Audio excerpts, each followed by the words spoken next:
Alright, so guys, welcome back. In this course, I would like to discuss about the final resolutions and the way outs to tackle certain problems that I've faced, particularly while upgrading the resolution of the fluids. Well, first of all, for our course of simulating the dry ice, the final resolution is going to be 130. Well, you may could also gonna enhance the resolution, but just to make this course and this particular effect, usable for everyone so that everyone can adapt this kind of workflow, just to start with more than basics, I just thought to keep 130 a, a fairly good amount of, resolutions.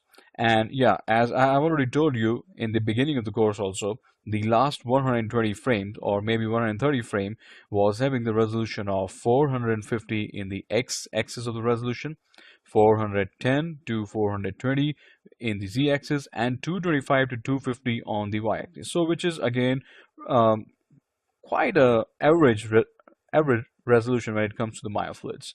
However, now there is time when we do also have resolutions of 400, 600, 500. Again, that depends upon what kind of machine you are using. So I guess with 130 is really going to be an ideal start. And this is the final resolution that we're going to use. And let me just show you what I have got while using all these attributes which we have discussed so far in our course. And this is going to be our final result.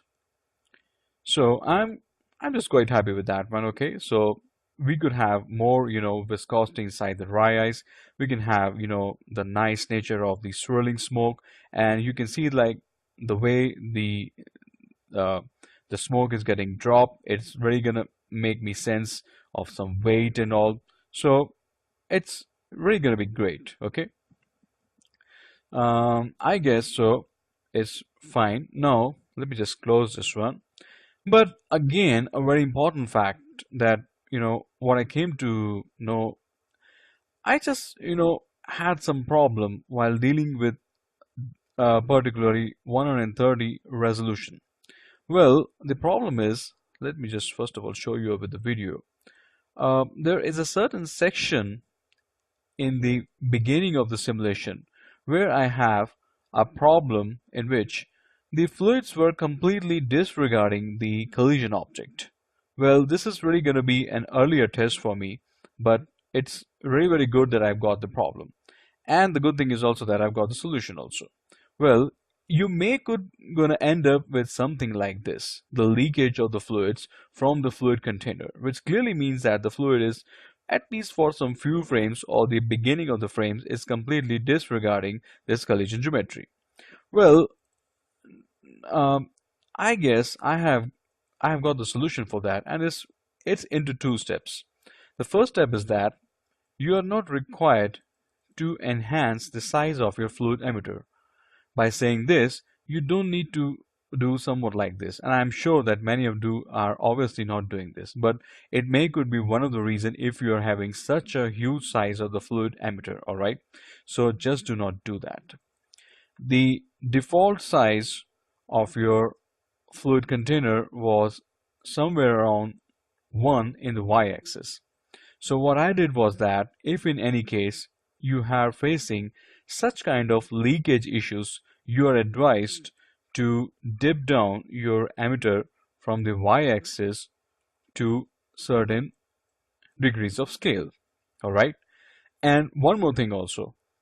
While making this course, my first option was to consider the volume emitter, and that was, I guess, the torus. But I don't like the way it's getting itself scaled from the y-axis. So I just changed my opinion. I just changed the way I was using the fluids, and then I opted for the cylinder. All right. But again, I want to show you a video that I got the rendering of the fluids while using the torus. And in this case, more or less the results is really going to be same and similar, but there is no leakage of the fluids because I was using very small amount of the very small size of the fluid emitter. But the only problem was that it was taking a little bit more longer flames to get the fluid drops out of the drops out on the surface. So that really, I don't like that thing. So what I did was that I changed the choice. I just tried to scale up the fluid emitter, and that results into the leakage, then finally decided to go with the cylindrical types. All right. So if in any case any of you is facing this kind of problem, I guess now you have got the solutions. Okay. The rest of the settings are remain same. I do not have changed anything. All right. So the scene file is also going to be saved for your assistance. All right. So now it's time to move to the next session where we're going to have the rendering and the lighting sections.